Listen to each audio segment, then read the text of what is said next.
The grand, sweeping spectacle of the 19th of May, 2018 was universally broadcast and breathlessly received as the ultimate modern realization of a global fairy tale. When the world watched Meghan Markle glide up the ancient stone steps of St. George's Chapel in Windsor, bathed in the benevolent spring sunlight and draped in pristine Givenchy silk, a collective, romantic illusion took hold of the public imagination. We were told, and millions eagerly believed, that we were witnessing a profound institutional modernization, a desperately needed breath of fresh, egalitarian air sweeping through the dusty, rigid corridors of the British monarchy. It was branded as a £32 million celebration of diversity, of boundary-breaking love, and of a progressive future for the House of Windsor. But behind the towering floral arches, beneath the soaring, vaulted ceilings of the chapel, and hidden from the thousands of weeping, cheering spectators lining the long walk, the raw, unedited, and deeply unsettling reality was already beginning to fracture.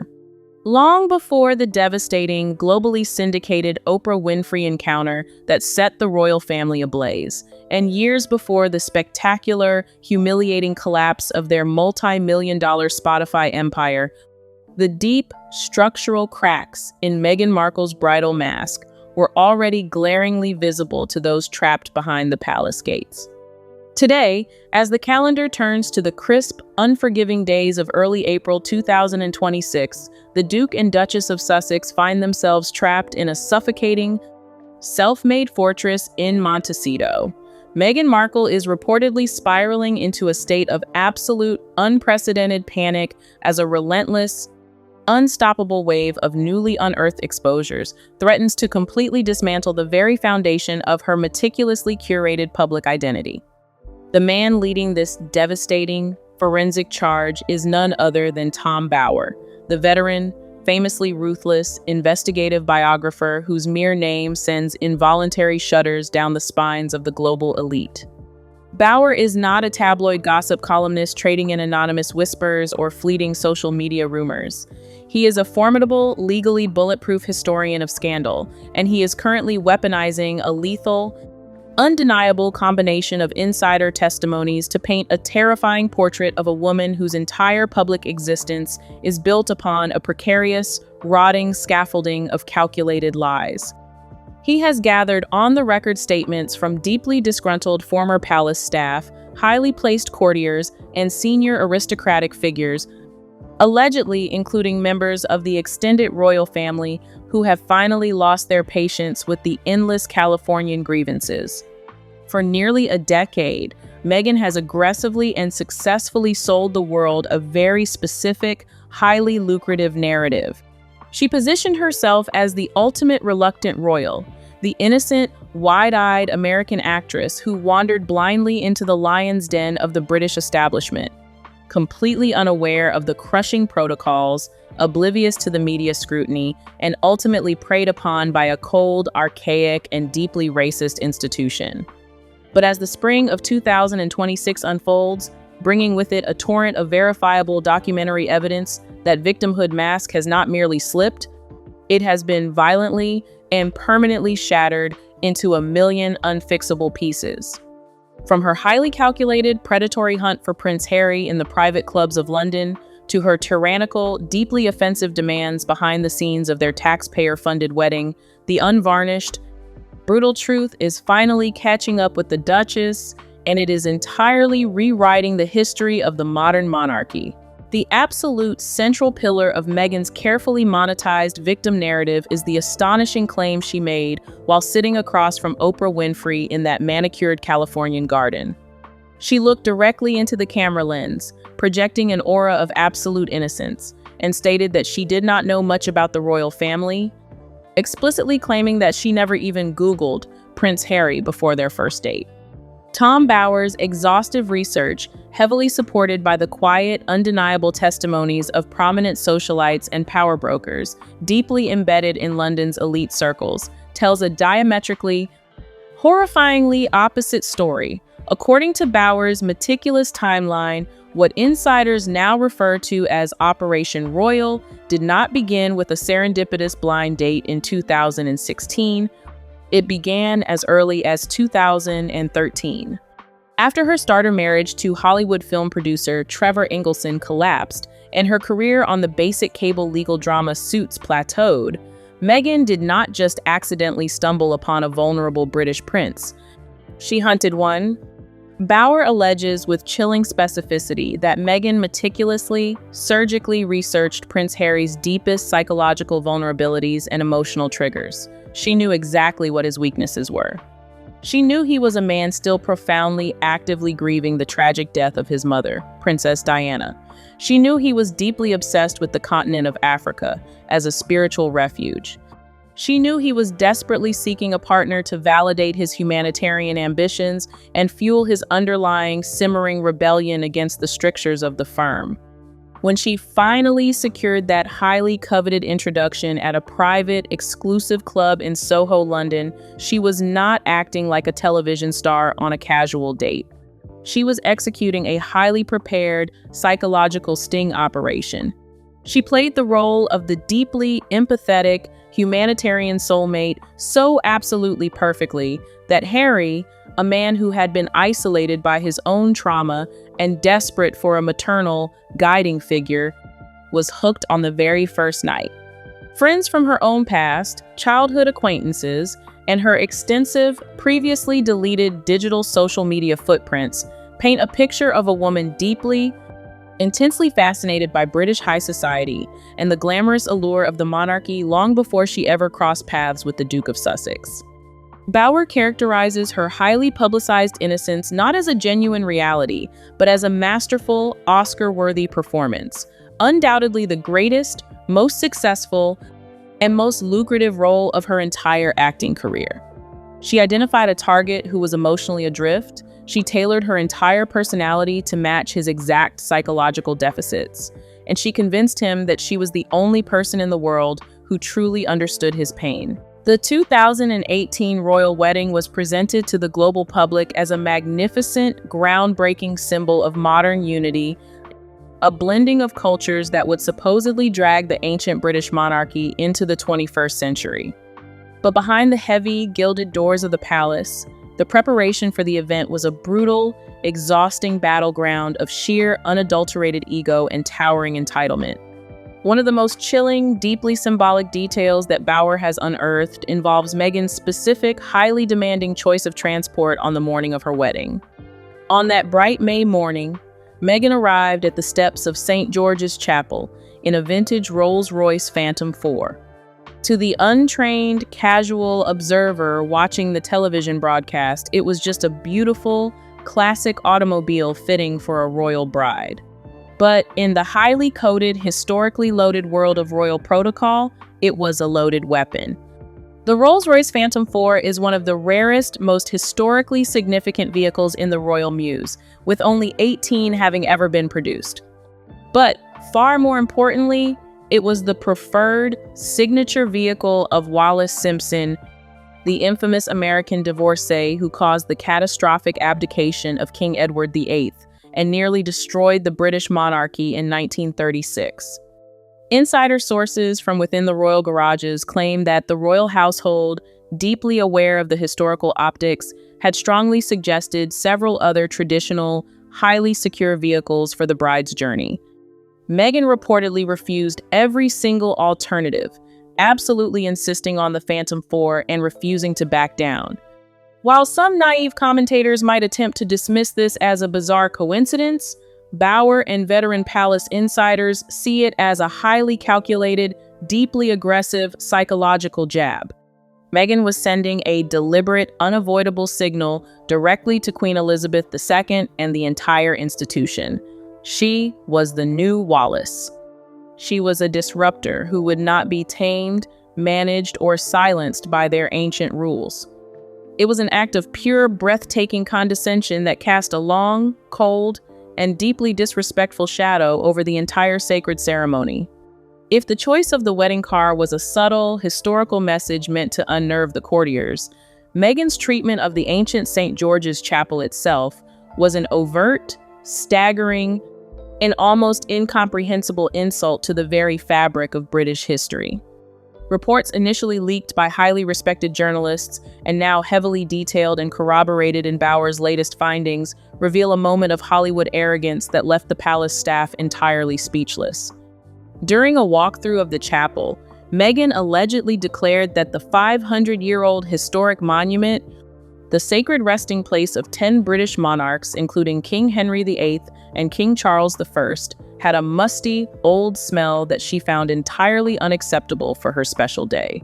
Her proposed solution to this perceived indignity was to aggressively demand that her staff use commercial, synthetic Glade air fresheners and atomizers to spray the entire interior of the chapel before the celebrity guests arrived. The palace staff, absolutely horrified and profoundly offended by the request to spray cheap, supermarket chemicals inside a consecrated, historically priceless monument, flatly and unconditionally refused the demand. This refusal led to what traumatized staff described as an absolute explosion of temper from the bride-to-be. This was not the understandable perfectionism of an anxious bride, Bower argues. It was pure, unadulterated totalitarianism. Meghan viewed centuries of sacred British heritage not as hallowed history to be respected, but as a dirty, musty film set that desperately needed to be sanitized to meet her superficial Los Angeles Hollywood standards. This specific, highly volatile incident became the ultimate catalyst for the mass exodus of seasoned royal aides who simply could not and would not handle her relentless, disrespectful bombardment of demands. And then there was the highly orchestrated, deeply symbolic walk down the aisle. Meghan famously insisted on walking the first half of the long, dramatic aisle of the chapel entirely alone.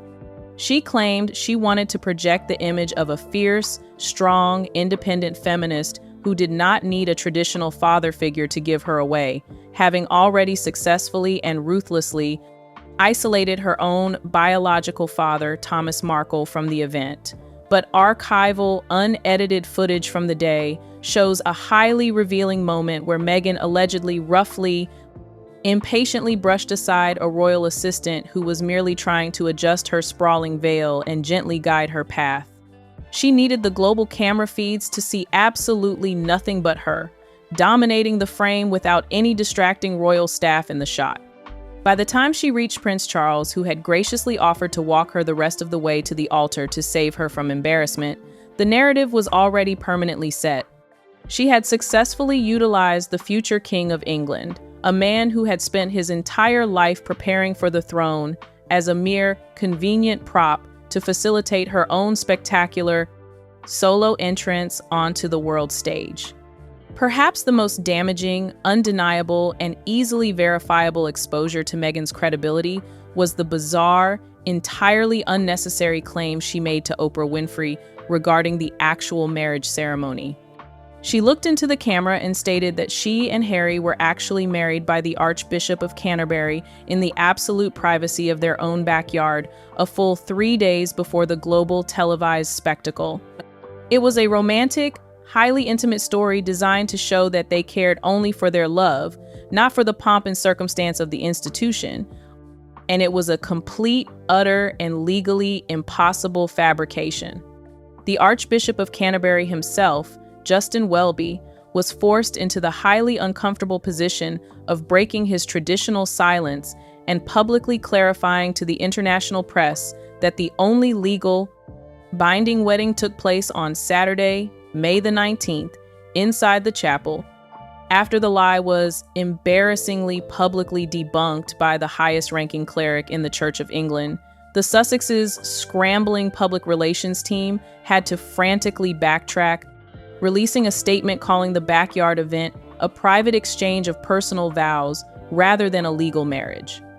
The obvious question remains, why tell such a provable, unnecessary lie to an audience of billions?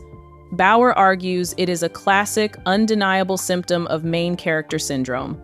She desperately needed to believe, and make the world believe, that the £32 million wedding was just a burdensome, exhausting spectacle forced upon her by a cold, demanding palace, while her real, authentic marriage was pure, private, and entirely on her own terms.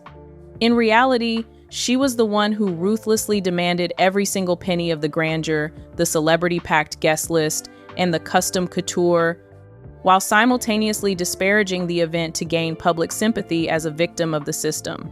To achieve this total suffocating control over Prince Harry, Meghan allegedly knew she had to systematically sever his anchors to his past, alienating him from anyone who might question her motives or challenge her authority.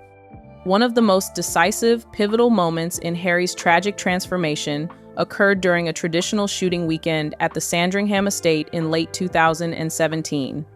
Harry, deeply eager and excited to introduce his new, glamorous fiancée to his oldest, most loyal friends, a tight-knit group of men he had known since his days at Eton College, and during his grueling, dangerous tours in the British Army, found himself hosting an absolute social disaster. According to Bauer's deeply sourced accounts from individuals present that weekend, Meghan did not just disagree with Harry's friends, she aggressively interrogated them. She reportedly challenged their aristocratic banter, their dark, traditional British humor, and their views on politics and feminism with a ferocious, combative, and entirely humorless energy that left the tight-knit group completely stunned and deeply uncomfortable.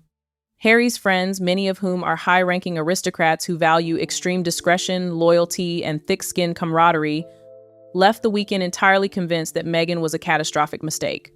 Their feedback to Harry was honest and brutal. They found her condescending, hypercritical, and utterly lacking in the self-deprecating humor required to survive in their circles. Instead of considering his lifelong friend's legitimate, protective concerns, Harry, now heavily and entirely under Meghan's hypnotic influence, distanced himself completely. Many of these brothers in arms, men who had literally bled with him in military service and kept his darkest secrets for decades, were pointedly, coldly excluded from the prestigious, highly sought-after post-wedding evening dinner at Frogmore House. Meghan had successfully, systematically branded them as toxic, backwards, and bigoted, effectively cutting Harry's most vital lifelines to his past and isolating him in a pristine, Californian echo chamber where she was his only trusted voice, his only confidant, and his only source of validation. She executed an identical, equally ruthless strategy with her own biological family. The world watched in absolute shock as her father, Thomas Markle, was cast as the ultimate unforgivable villain of the 2018 wedding narrative. While the global media focused intensely on his highly embarrassing, admittedly foolish staged paparazzi photos, Bauer reveals a much darker, colder, and deeply classist motivation behind the sudden estrangement. Bauer alleges that Meghan was deeply, profoundly ashamed of her father's unpolished, working-class, overweight appearance. She reportedly viewed the man who had paid for her elite private education and supported her early acting career as a massive visual liability to the high-gloss Hollywood royalty image she was meticulously cultivating for the covers of Vogue and Vanity Fair. In a shocking revelation that highlights the sheer empathy of the royal family compared to the bride, it is reported that King Charles, then the Prince of Wales, personally pleaded with Meghan to fly to the United States, privately reconcile with her ailing father, and stop the highly damaging public embarrassment before the wedding took place. Meghan allegedly flatly, coldly refused the future king's request, citing vague, unsubstantiated security concerns that the highly trained palace security staff found entirely hollow and ridiculous. Bauer argues this was a highly calculated aesthetic move. If Thomas Markle wasn't sitting in the front pew, he couldn't ruin the billionaire aesthetic of the broadcast. Doria Ragland, the quiet, compliant, and much more camera-ready parent, was brought in just 48 hours before the ceremony to maintain the illusion of a modern family narrative, while the rest of the Markle family, the people she actually grew up with, were left permanently banished in the wilderness, watching the spectacle on television like the rest of the world. But the ultimate, most explosive clash of wills happened not with friends or fathers, but deep inside the heavily guarded palace vaults. The incident, now infamously known as Tiara Gate, is often framed by Sussex supporters and sympathetic American journalists as a minor bridezilla moment that was blown wildly out of proportion by a hostile press. But Bowers' forensic investigation reveals it was actually the first great defining power struggle between Meghan Markle and the ultimate authority, Queen Elizabeth II. Meghan reportedly demanded an incredibly valuable, emerald-encrusted tiara specifically identified as the Greville Emerald Kokoshnik for her wedding day. When the Queen's deeply trusted, fiercely loyal dresser, Angela Kelly, politely informed the bride that the specific tiara was unavailable due to its unknown, highly sensitive provenance and rumored historical links to the bloody Russian Revolution, Meghan went into full, unyielding combat mode. Harry's infamous, red-faced, screaming outburst to the royal staff, "What Meghan wants, Meghan gets," wasn't just a sign of a stressed groom deeply in love. It was a terrifying symptom of the us-against-the-world siege mentality that Meghan had already successfully fostered deep within his psyche. The late Queen, recognizing the sheer, unprecedented disrespect and the terrifying lack of protocol being displayed in her own home, reportedly pulled her grandson aside and delivered a dressing down that reverberated through the palace. She told him with absolute, terrifying, sovereign firmness that Meghan cannot have whatever she wants and that she gets the tiara that she is given by the Queen. This was the exact chilling moment Meghan realized she could not outrank, outmaneuver, or successfully bully the reigning monarch. And, according to Bauer, it was the very moment the seed of resentment was planted, and she began aggressively, secretly planning her ultimate revenge against the entire institution that dared to tell her no. The intense friction behind the palace walls was not limited to jewelry selection. It was fundamentally about establishing dominance, and that power struggle extended directly to the future Queen of the United Kingdom, Princess Catherine. The most enduring, hotly debated scandal of the entire wedding buildup was the infamous bridesmaid dress incident. While Meghan tearfully, dramatically told Oprah Winfrey and a global audience of millions that Catherine had made her cry over the dresses, reversing the tabloid narrative to paint herself as the victim, Bowers' evidence tells the exact, undeniable opposite story. This evidence is sourced directly from the professional tailors, the royal aides, and the individuals actually standing in the room during the fitting. The staff present described Meghan's management style during the fittings as completely bombarding, aggressive, and entirely unsympathetic. She clashed viciously with a newly postpartum Kate over the fit of 3-year-old Princess Charlotte's dress, which was reportedly ill-fitting and required major alterations. Furthermore, Kate, strictly following established royal protocol, which dictates that young bridesmaids wear tights for highly formal, globally televised events, was met with a wall of aggressive, mocking defiance from Meghan, who insisted on bare legs. Meghan aggressively sought to establish herself as the new, modernizing Queen Bee, flatly refusing to bend to a protocol that Kate had spent years dutifully mastering. This intense, unnecessary conflict created an incredibly toxic atmosphere where palace staff literally avoided making direct eye contact with the Duchess of Sussex to escape her withering, hypercritical corrections. By later deliberately and maliciously reversing the narrative on the Oprah broadcast, Meghan sought to cast Catherine as a cold, unfeeling bully and herself as the fragile, vulnerable outsider.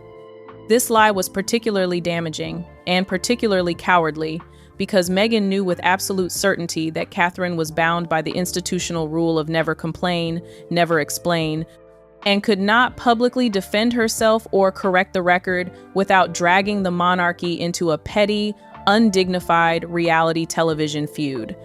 Meghan weaponized Catherine's dignified silence against her, a tactic that deeply, permanently infuriated Prince William. The toxicity of the Sussex household was not limited to clashes with senior royals. It was allegedly a daily nightmare for the people employed to serve them. In early 2021, a formal, highly confidential bullying investigation was launched by Buckingham Palace regarding Meghan's treatment of her personal staff following an official complaint filed by their own communications secretary. The results of this investigation were highly classified, locked away, and deliberately buried by the palace to avoid a public bloodbath. Until now. Bauer claims to have seen the suppressed fragments and read the agonizing witness summaries from that buried investigation. The descriptions of Meghan's behavior towards young, dedicated, enthusiastic staff members are harrowing. The report details individuals being routinely reduced to tears, physically shaking with anxiety before meetings, and feeling completely psychologically trapped by her relentless 5 a.m. email barrages, her unreasonable demands, and her tone-deaf, condescending reprimands. The most damaging part of this exposure is the staggering, almost unbelievable hypocrisy it reveals. While Meghan was aggressively pitching herself to the American media as a champion of mental health, filming glossy, highly produced charity segments about kindness, empathy, and global compassion, her own staff were reportedly suffering from severe psychological trauma behind the scenes, directly caused by her tyrannical management style. Bauer argues this carefully constructed mask of compassion is what she is most utterly paranoid about losing. As Meghan's public spiral continues to accelerate into the spring of 2026, the palace in London has shifted its strategy entirely. They are no longer bothering to defend themselves against the Sussexes' sporadic media attacks. They are meticulously documenting them. Under the increasingly firm executive leadership of King Charles and Prince William, the palace has adopted a terrifying Cold War stance.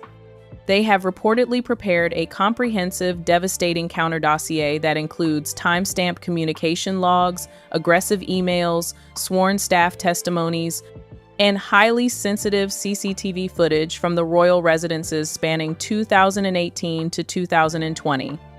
This dossier is the ultimate sword of Damocles, hanging directly by a thread over Meghan's head in California. If she or Harry attempt another televised attack, authorize another ghost-written memoir, or participate in another tell-all interview designed to damage the crown, the palace is reportedly ready and fully prepared to leak the bullying report in its absolute, unredacted entirety to the British press.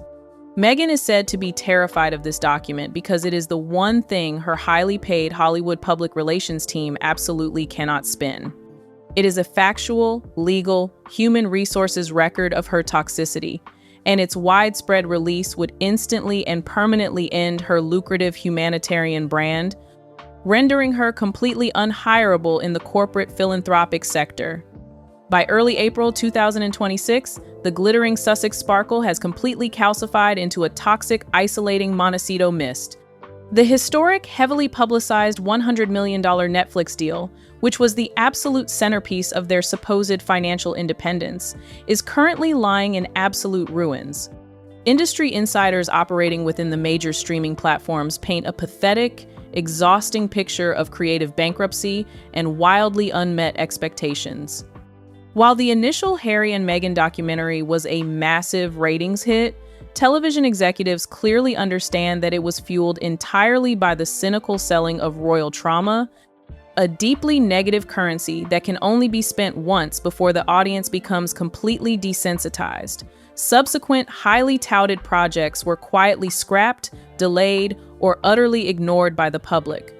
Hollywood executives are notoriously, famously unsentimental. They do not care about royal titles if those titles do not generate massive, sustained subscription revenue.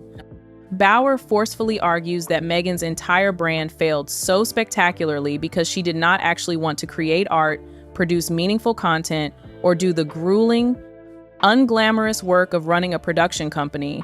She simply wanted a globally financed platform to endlessly curate and validate her own image. When the general public inevitably grew utterly exhausted of the endless, whining victim narrative from two incredibly wealthy people living in a mansion, the spectacled Duchess found she had absolutely nothing else of value to sell. The haunting ghost of the Spotify collapse, where a top podcast executive famously and publicly labeled them as grifters, continues to follow her into every pitch meeting, poisoning the well before she even sits down. In 2026, the harsh reality is that the entertainment industry sees Meghan not as a visionary storyteller, but as a difficult, demanding content vacuum who catastrophically failed to deliver on her massive, unprecedented price tag. So, what is the ultimate endgame for the Duchess of Sussex? One of Tom Bower's most explosive, heavily debated theories involves Meghan's long-term, calculated exit strategy. He suggests, based on a rigorous analysis of her historical relationship patterns, that Meghan's loyalty is tied strictly to upward utility, not to deep emotional connection. She outgrew and discarded her first husband, Trevor Ingleston, the exact moment her acting career on Suits finally took off and she relocated to Canada. She outgrew, discarded, and publicly humiliated her own father when his blue-collar, unpolished image became a visual liability to her royal ambitions. And she outgrew and discarded her royal duties the absolute second they restricted her ability to financially monetize her brand and demanded silent service over public adoration. Now, in the spring of 2026, the brutal assessment is that Prince Harry's utility is rapidly reaching its final expiration date. Harry was never the equal partner in Meghan's eyes, Bower argues. He was the passport, the ultimate golden stepping stone to global fame.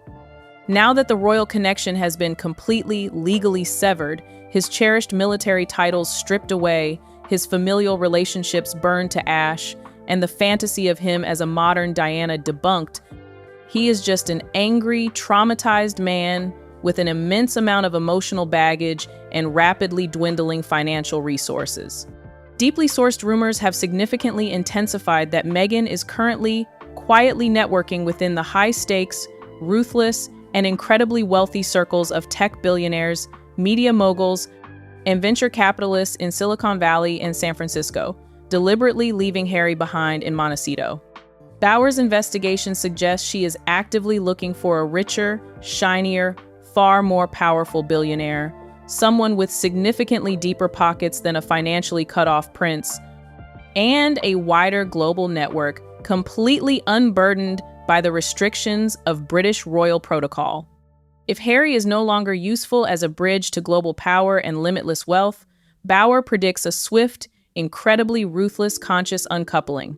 She will undoubtedly utilize her PR machine to frame the divorce as a journey of personal growth and female empowerment, escaping a damaged man, but Bower frames it simply as predatory evolution. She will leave the spare completely in the dust of his own making, moving on to her next host.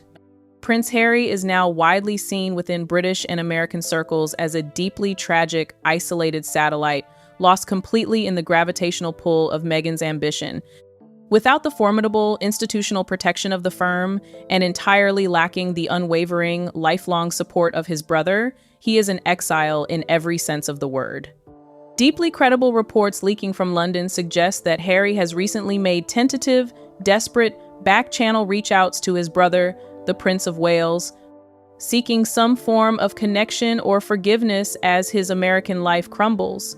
But the response from Kensington Palace remains absolutely terrifyingly icy. The palace has successfully moved on. The Harry-shaped hole in the royal family has been seamlessly, effectively filled by the heads-down dedication of the working royals and the immense, globally recognized popularity of the Wales children. The institution has proven it does not need him to survive. The ultimate devastating consequence for Meghan Markle in 2026 is not merely a string of legal defeats or canceled podcast contracts, it is total, unmitigated social bankruptcy. The A-list Hollywood royalty who eagerly, breathlessly filled the ancient pews at St. George's Chapel for the spectacle of the decade, the Oprahs, the Clooneys, the Serenas, have completely, silently distanced themselves.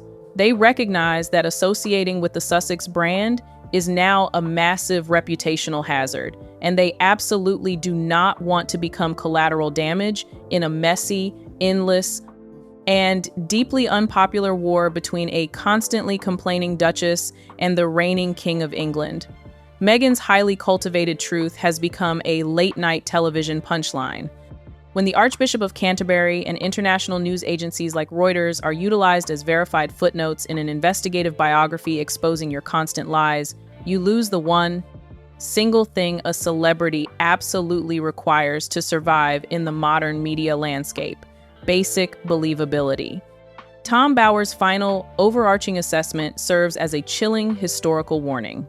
By arrogantly branding her £32 million taxpayer-funded wedding a mere spectacle for the world during her Oprah interview, Meghan thought she was sounding delightfully authentic, grounded, and relatable to an American audience. Instead, she conclusively proved to the British public that she was unimaginably, breathtakingly ungrateful for the immense privilege bestowed upon her. History will ultimately record the 2018 royal wedding, not as a joyous moment of institutional modernization, but as the greatest, most expensive royal heist of the 21st century. A massive, globally televised marketing campaign funded entirely by the British taxpayer for the sole purpose of launching a private, commercial brand.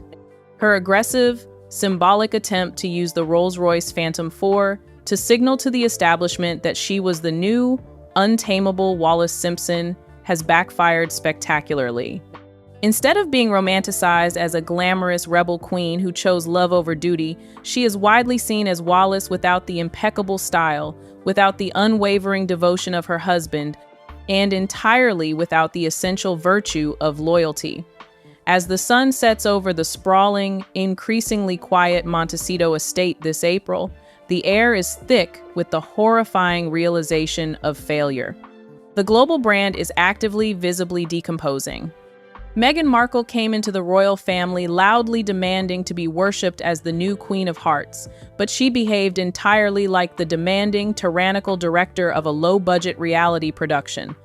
She treated the most historic, revered institution in the world as a mere stepping stone to a Hollywood throne that ultimately, decisively refused to seat her. Today, she is a shadow duchess, desperately hiding from the Bower apocalypse, while the deeply damaged man she hunted sits entirely alone in a gilded cage of his own making, permanently isolated from the only family that ever truly loved and protected him. The fairy tale is dead, the spectacle is over, and as Tom Bower's final devastating pages turn, the world is left with one undeniable, unshakable fact.